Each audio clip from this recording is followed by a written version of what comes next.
Les célébrités sont spéciales pour nous. Nous ne les côtoyons peut-être jamais, mais leur impact sur notre vie en tant que source de divertissement ne peut être sous-estimé. Dans cette vidéo, nous allons revenir 10 ans en arrière et examiner certains des acteurs les plus riches décédés récemment. Voici 4 d'entre eux. Matthew Perry. La nouvelle de la disparition prématurée de l'acteur bien-aimé Matthew Perry a laissé le monde sous le choc.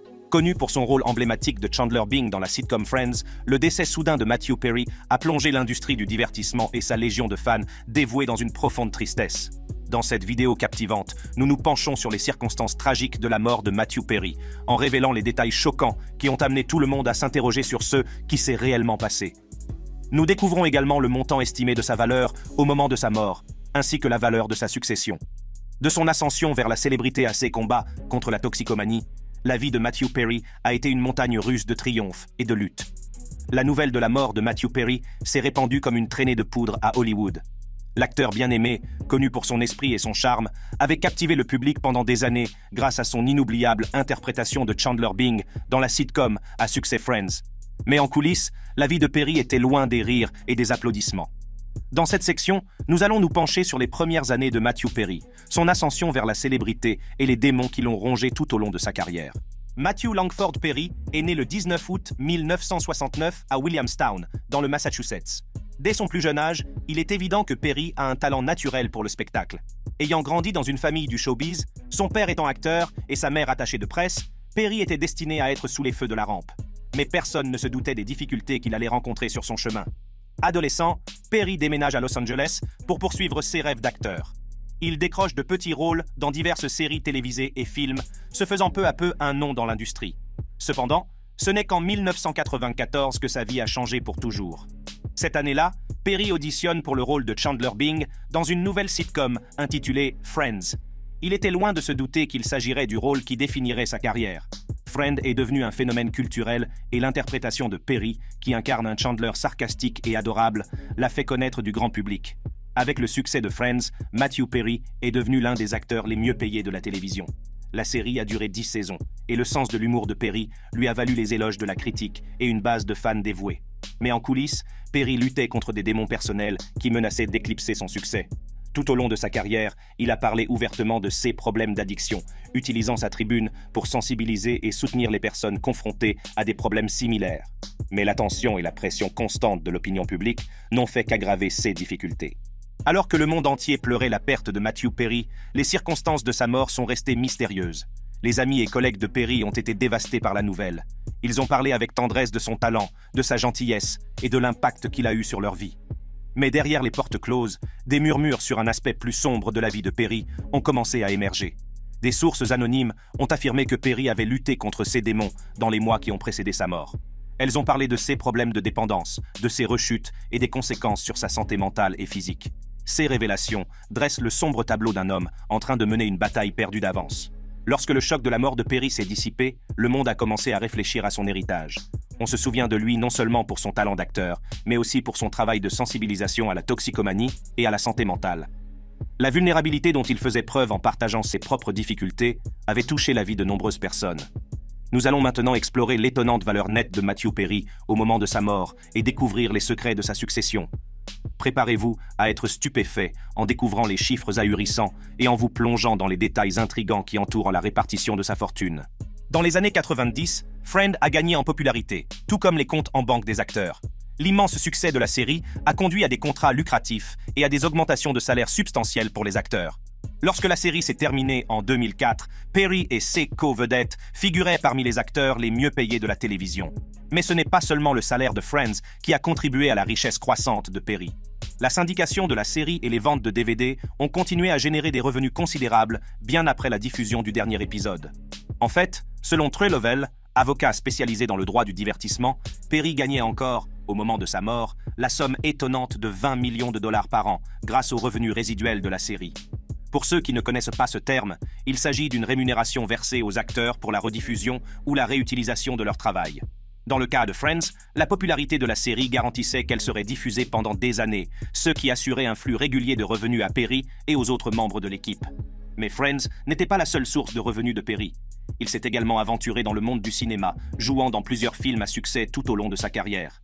Des comédies romantiques, comme Fools Rush In au drame, acclamé par la critique comme The Whole Nine Yards, Perry a prouvé sa polyvalence en tant qu'acteur et a consolidé son statut de star bancable.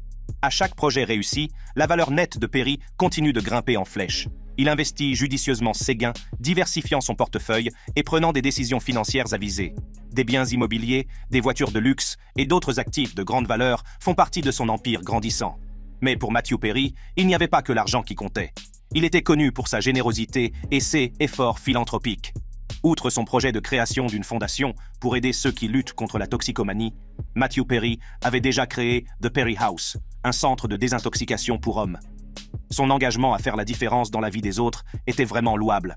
Comme nous l'avons mentionné précédemment, la valeur nette de Perry au moment de sa mort était estimée à environ 120 millions de dollars. Voyons maintenant ce qu'il pourrait advenir de sa fortune. Avant toute chose, il est important de noter que Matthew Perry n'avait pas de conjoint ni d'enfant. La question se pose donc de savoir qui héritera de sa fortune. Selon Trey Lovell, avocat spécialisé dans le divertissement, sauf indication contraire dans le testament de Matthew Perry, ses proches seront probablement les bénéficiaires de sa fortune. Dans le cas de Perry, ce sont ses parents biologiques qui sont les plus proches parents. Bien que l'on ne sache pas si Perry a rédigé un testament ou s'il a créé un trust pour gérer sa succession, M. Lovell suppose que sa fortune sera divisée entre son père et sa mère. Cela signifie que les parents de Perry, Susan Marie Morrison et John Bennett Perry, pourraient potentiellement hériter d'une part importante de sa fortune. Mais qu'en est-il des revenus résiduels de Friends? Comme nous l'avons mentionné précédemment, Perry gagnait encore la somme stupéfiante de 20 millions de dollars par an au moment de sa mort. Selon Parade, ces paiements résiduels iront à la succession de Perry et ou à tout bénéficiaire spécifié dans son testament. Si Perry avait pris des dispositions spécifiques dans son testament, les reliquats pourraient être attribués à d'autres personnes ou organisations. Par exemple, le projet de Perry de créer une fondation pour aider les personnes qui luttent contre la toxicomanie aurait pu être décrit dans son testament, en désignant une partie de sa fortune pour soutenir cette cause. En outre, les efforts philanthropiques de M. Perry en vue de la création de la Perry House pourraient également être poursuivis par le biais de sa succession. Il convient de noter que la succession de Perry pourrait également être soumise à des impôts et à des frais de justice. Le montant exact qui sera déduit de son patrimoine est incertain, mais il est courant que des successions de cette ampleur soient soumises à des obligations fiscales substantielles. C. Considérations financières joueront un rôle dans la répartition finale du patrimoine de Perry. En outre, il se dit qu'une partie de la fortune de Perry pourrait être affectée à des œuvres de bienfaisance pour la guérison des toxicomanes. Compte tenu de son combat personnel contre la toxicomanie et de son engagement à aider d'autres personnes dans des situations similaires, il ne serait pas surprenant que Perry ait pris des dispositions dans son testament pour soutenir ces causes. Son désir d'avoir un impact positif sur la vie de ceux qui luttent contre la dépendance a été évident tout au long de sa vie, et il est possible que ces efforts philanthropiques se poursuivent même après sa mort. Prince. Nous allons maintenant explorer l'extraordinaire parcours de Prince, chanteur, compositeur, acteur et innovateur musical légendaire. Depuis ses débuts dans la musique, marqués par des albums comme Prince, Dirty Mind et Controversy, jusqu'à son ascension vers la célébrité avec des tubes comme When Doves Cry et Let's Go Crazy, Prince a captivé le public avec sa fusion de thèmes religieux et sexuels. Mais en coulisses, la vie de Prince a été marquée par la tourmente et la controverse. Prince Rogers Nelson, connu dans le monde entier sous le nom de Prince, est né le 7 juin 1958 à Minneapolis, dans le Minnesota. Ses parents, John Nelson et Mattie Shaw, étaient tous deux musiciens, et c'est d'eux que Prince a hérité son talent et sa passion pour la musique. Dès son plus jeune âge, Prince manifeste un vif intérêt pour la musique. Il apprend tout seul à jouer du piano, de la guitare et de la batterie, démontrant ainsi son talent naturel et son dévouement à son métier. La séparation de ses parents, alors qu'il n'a que 10 ans, a un impact profond sur lui, et sa sœur et lui se retrouvent à partager leur temps entre les maisons de leurs parents. En grandissant, Prince est de plus en plus déterminé à faire carrière dans la musique.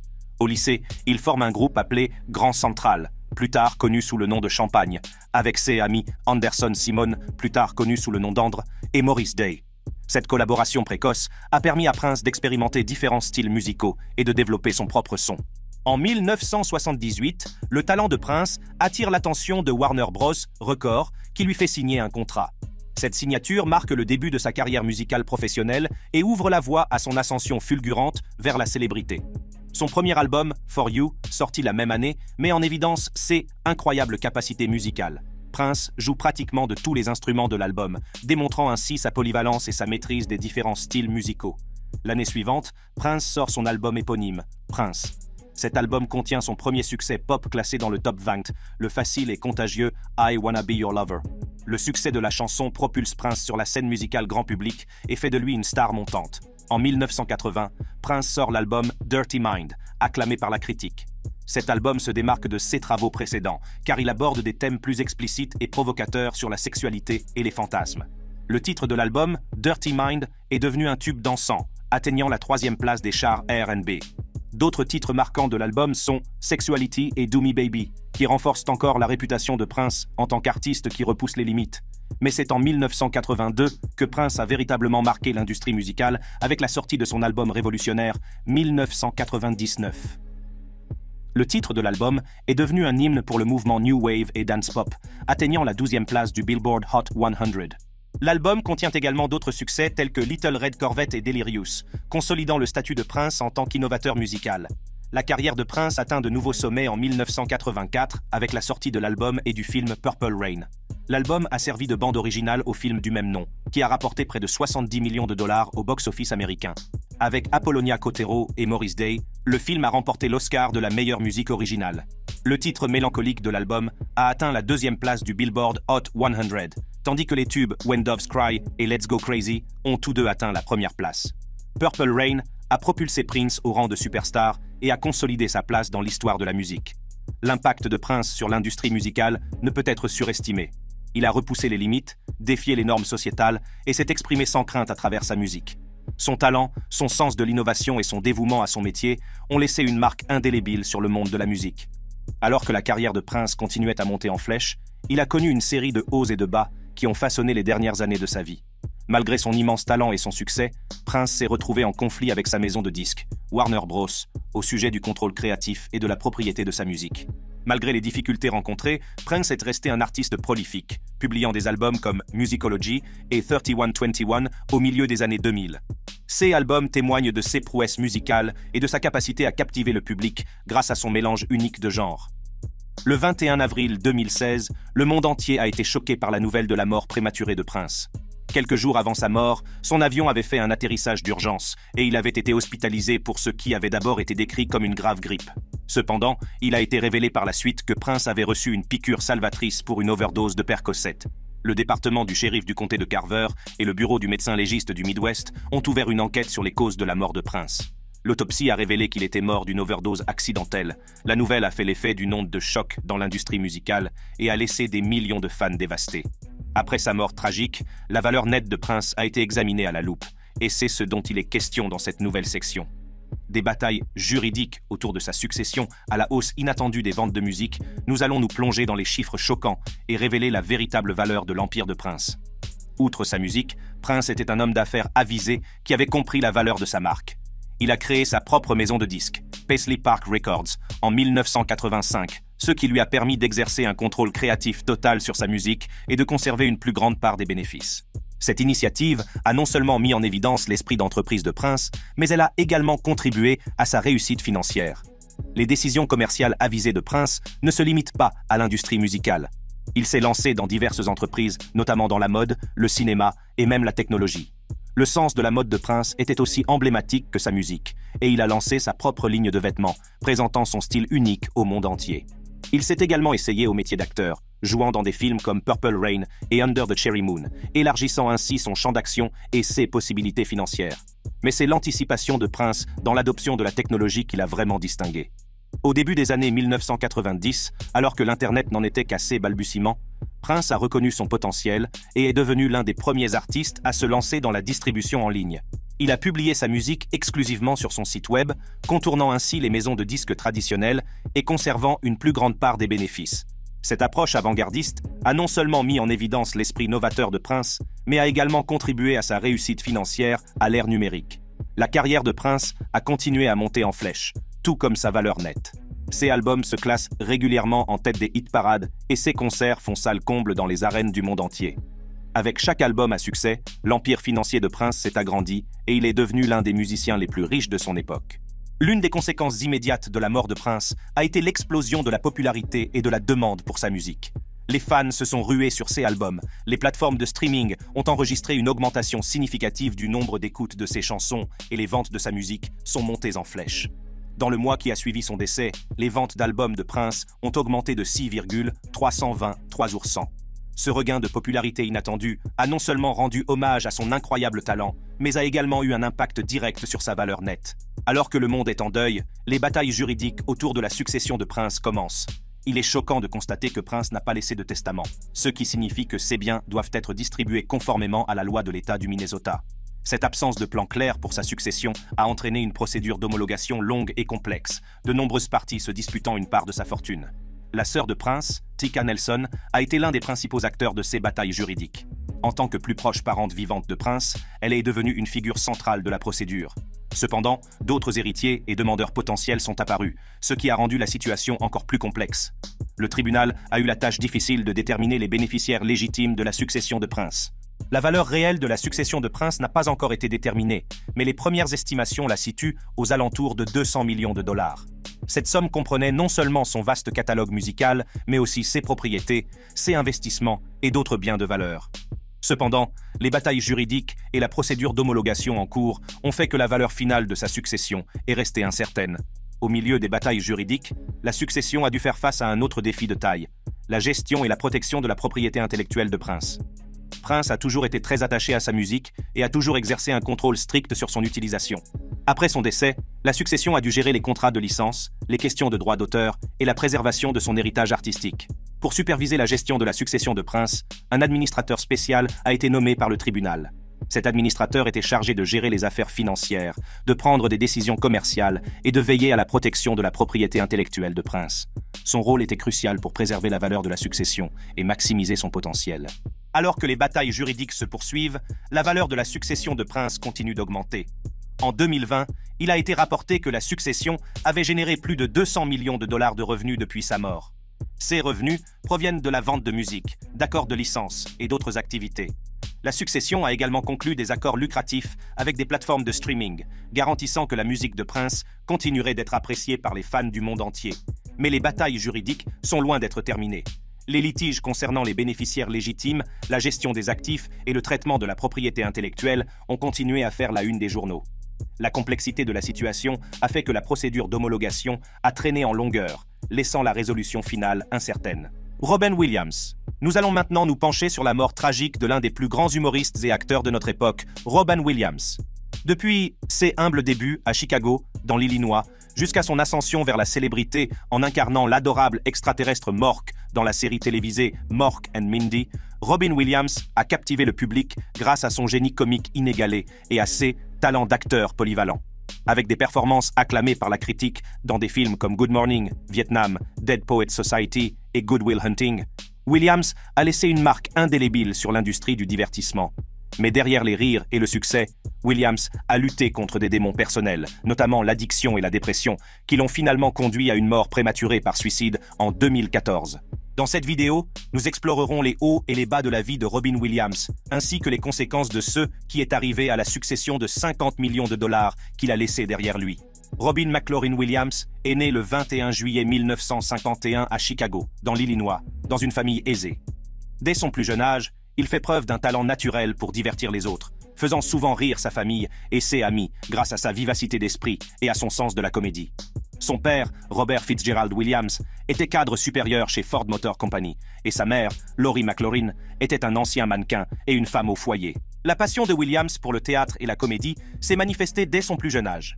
Il a fréquenté le Claremont McKenna College en Californie, mais son désir de poursuivre une carrière dans le divertissement l'a conduit à abandonner ses études et à s'inscrire au College of Maran, où il a étudié le théâtre. C'est à cette époque que Williams perfectionne ses talents d'interprète, expérimentant différents personnages et styles comiques. En 1973, Williams est admis à la prestigieuse Juilliard School de New York, où il développe ses talents d'acteur. À Juilliard, il étudie aux côtés de futurs stars comme Christopher Reeve et William Hurt, et son talent et son génie comique deviennent rapidement évidents. La capacité de Williams à passer en douceur d'un personnage à l'autre et d'une voix à l'autre, combinée à son style d'improvisation rapide, l'a distingué de ses pairs. Après avoir obtenu son diplôme à Juilliard en 1976, Williams s'est lancé dans une carrière d'humoriste, se produisant dans divers clubs de comédie à New York. Son style de comédie énergique et maniaque, incorporant souvent des impressions et des associations d'idées libres, a captivé le public et lui a valu un public fidèle. Les spectacles de Williams étaient un tourbillon de rire et d'imprévisibilité, laissant le public en admiration devant ses prouesses comiques. Il ne tarde pas à attirer l'attention des producteurs de télévision et, en 1978, il décroche son premier rôle, celui de l'adorable extraterrestre Mork dans la série télévisée Mork and Mindy. Cette série, dérivée de la populaire sitcom Happy Days, mettait en valeur les talents comiques de Williams et le faisait connaître à un public plus large. Son interprétation de Mork, avec son innocence enfantine et ses pitreries loufoques, a fait de lui le favori des fans et l'a propulsé vers la célébrité. Avec le succès de Mork and Mindy, Williams est devenu un nom familier et une sensation comique. Son mélange unique de comédie physique, d'improvisation et de performance sincère l'a fait aimer des publics du monde entier. L'énergie contagieuse de Williams et sa capacité à communiquer avec les gens au plus profond d'eux-mêmes ont fait de lui une figure bien aimée de l'industrie du divertissement. Tout au long des années 1980 et 1990, Williams a continué à s'imposer comme un acteur polyvalent, acceptant un large éventail de rôles dans des films comiques et dramatiques. Ses prestations dans des films comme Good Morning, Vietnam, Dead Poets Society et Good Will Hunting lui ont valu les éloges de la critique et l'ont conforté dans son statut d'acteur parmi les plus talentueux de sa génération. Malgré son succès, la vie personnelle de Williams n'a pas été exempte de difficultés. Tout au long de sa carrière, il a lutté contre l'addiction et la dépression, pour lesquelles il a souvent utilisé sa comédie comme mécanisme d'adaptation. Williams a cherché à se faire soigner pour son addiction et a parlé ouvertement de ses difficultés, utilisant son expérience pour sensibiliser le public aux problèmes de santé mentale. Alors que la carrière de Robin Williams atteignait de nouveaux sommets, il a continué à captiver le public grâce à son incroyable talent et à sa polyvalence. Dans les années 1990, il a joué dans une série de films à succès, dont Madame Doubtfire, où il a démontré sa capacité à passer sans heurts d'un rôle comique à un rôle dramatique. Son interprétation d'un père qui se déguise en nounou pour passer du temps avec ses enfants a touché la corde sensible du public et a renforcé son statut d'acteur adulé. Cependant, en coulisses, Williams a continué à lutter contre ses propres démons. Tout au long de sa vie, il a lutté contre la toxicomanie et la dépression, ce qui a souvent eu des répercussions sur sa santé mentale. Bien qu'il se soit fait soigner et qu'il ait parlé ouvertement de ses problèmes, le poids de ses luttes intérieures est devenu de plus en plus difficile à supporter. Malgré sa réussite professionnelle, Williams a continué à lutter contre l'addiction et la dépression. Les pressions de la célébrité, associées à ses luttes personnelles, ont eu un impact sur sa santé mentale. Il a souvent utilisé sa comédie comme un moyen de faire face à ses démons intérieurs, utilisant le rire comme un bouclier pour masquer sa douleur. Le 11 août 2014, le monde entier a été bouleversé par l'annonce de la mort de Robin Williams. L'humoriste et acteur bien-aimé s'est donné la mort, laissant derrière lui un héritage qui restera à jamais gravé dans les mémoires. La nouvelle a fait l'effet d'une onde de choc dans l'industrie du divertissement et les fans du monde entier ont pleuré la perte d'une véritable icône. Après sa mort, l'héritage de Williams continue de vivre. Ses nombreux films, émissions de télévision et spectacles de stand-up témoignent de son incroyable talent et de sa capacité à apporter de la joie aux autres. Son impact sur les futures générations d'humoristes et d'acteurs est incommensurable, et sa mémoire sera à jamais chérie. Selon Celebrity Net Worth, au moment de sa mort, Williams avait accumulé une valeur nette d'environ 50 millions de dollars. Ce chiffre stupéfiant témoigne de son immense talent et de la grande popularité dont il a joui tout au long de sa carrière. Toutefois, il est important de dissiper les idées fausses qui ont circulé sur la situation financière de Williams au cours des dernières années de sa vie. Malgré les rumeurs selon lesquelles il était ruiné, la vérité est que Williams était loin de l'être. S'il est vrai qu'il a dû faire face à plusieurs divorces coûteux qui se seraient soldés par un règlement d'environ 30 millions de dollars, sa valeur nette est restée substantielle. Il convient de noter que, sans ces importants revers financiers, la valeur nette de Williams aurait pu être encore plus élevée. Néanmoins, sa capacité à conserver un statut de multimillionnaire en dit long sur sa réussite financière et sur la valeur accordée à son talent. Au-delà des chiffres, il est essentiel de reconnaître l'impact que Williams a eu sur l'industrie du divertissement et sur les millions de téléspectateurs qui ont apprécié ses spectacles. Sa capacité à apporter de la joie, des rires et des larmes aux spectateurs du monde entier n'a pas de prix et ne peut être mesurée en termes monétaires.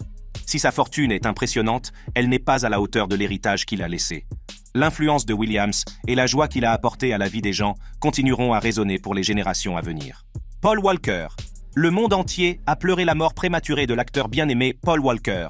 Mieux connu pour son rôle emblématique de Brian O'Connor dans la franchise Fast and Furious, Walker a vu sa vie tragiquement interrompue le 30 novembre 2013 dans un accident de voiture dévastateur. Cet incident déchirant s'est produit pendant le tournage de Furious 7, laissant les fans et l'industrie du divertissement incrédules. Le décès de Walker ne marque pas seulement la perte d'un acteur talentueux, mais aussi celle d'un passionné de voitures et d'un philanthrope. Depuis ses débuts, en tant qu'enfant acteur dans les années 1980 jusqu'à son accession à la célébrité internationale avec Fast and the Furious en 2001, la carrière de Walker a été jalonnée de performances mémorables et d'un véritable amour du métier. Né le 12 septembre 1973 à Glendale, en Californie, Paul William Walker IV était destiné à la célébrité. Il a commencé sa carrière d'acteur dans les années 1980, apparaissant dans des publicités et des émissions de télévision.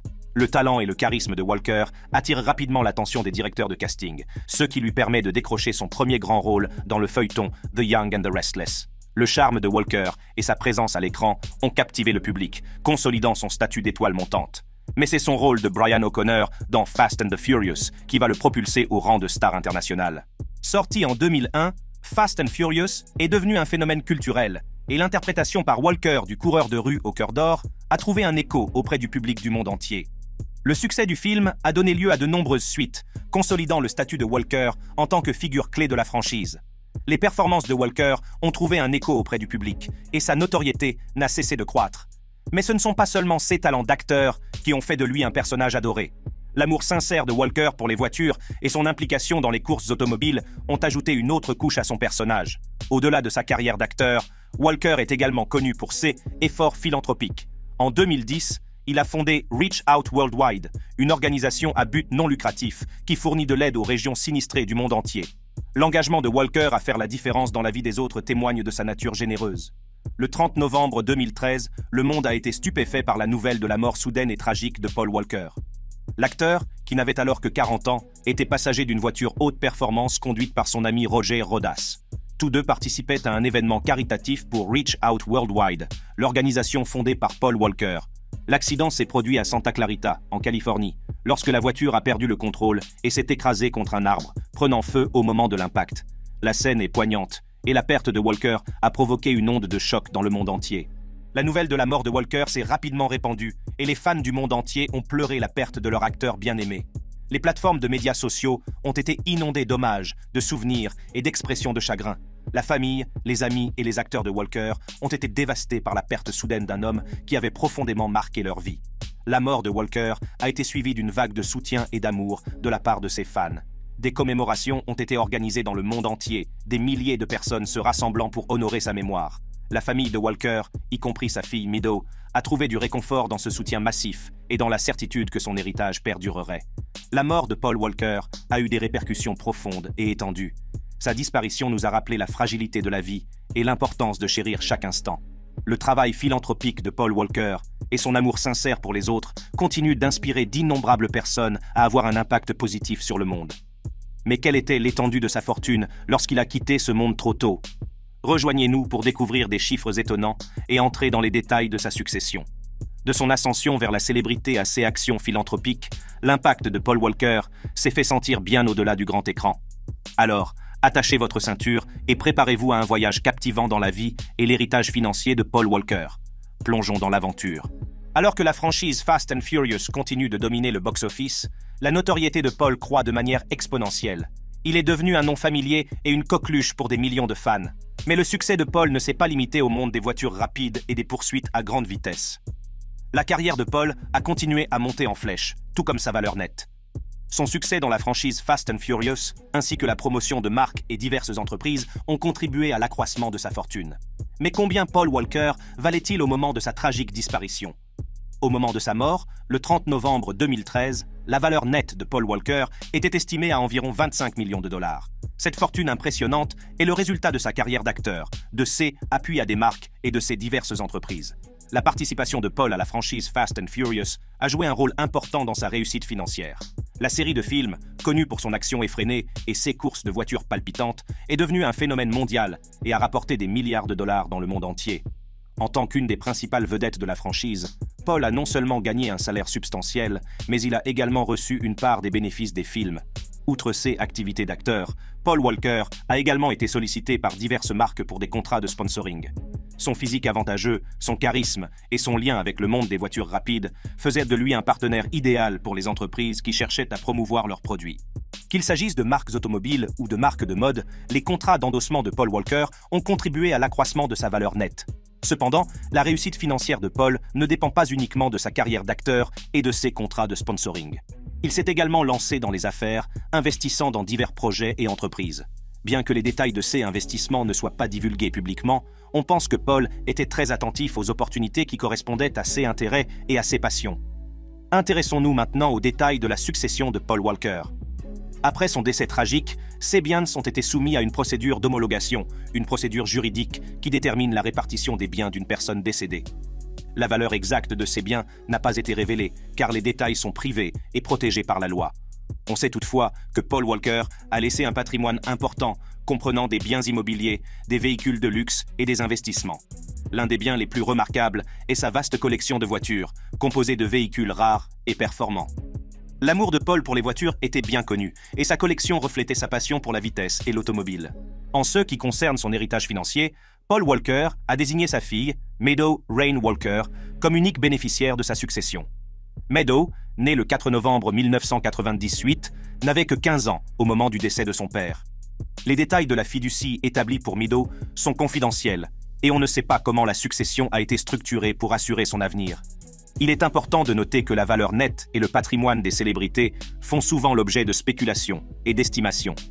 Bien que nous nous efforcions de fournir des informations exactes, les chiffres exacts et les subtilités de la valeur nette et de la succession de Paul Walker peuvent ne pas être entièrement connus du public. Si vous avez aimé cette vidéo, regardez nos autres vidéos de luxe et d'opulence sur la chaîne.